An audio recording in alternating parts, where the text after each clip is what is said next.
My hearty congratulations to Isidore Fernandes for becoming elected as a Deputy Speaker of the House. I rise to congratulate our colleague, Sri Isidore Fernandes, for having got elected unanimously.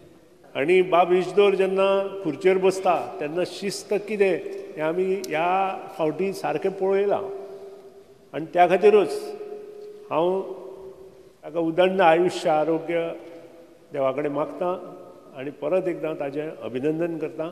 So may God give you a lot of patience, may God give you good health, and may God make you a very, very successful Deputy Speaker. बायस जायनासतर आनी तांच्यांनी कोणाचोच page तकलेर घेयनासतर म्हाका दिसता हें house तुमी चलयता तांच्यांनी चलोवचें. हांव परत एकदां तांकां शुभेच्छा दितां. We lost 3 seats. Only Babush came. They said, Isidore, tu ani ravanaka, tu was BJP. The Christian won't be sold to them. These are the words of my Catholic people. And today we are 15 in Catholic people in BJP.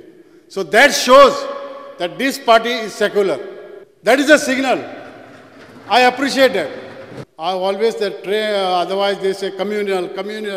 That thing is gone now. People of Goa have realized that is why they have voted 3 candidates in the by-election and got them for BJP. We have faith in you, Dr. Pramod. Please help us more only for our constituency works, nothing else. And I full-heartedly, as Babu had said it when he joined you all, this is my last party. Today I am saying the same thing. This is my last party I will ever go. I will be with you forever. Thank you, Speaker, sir.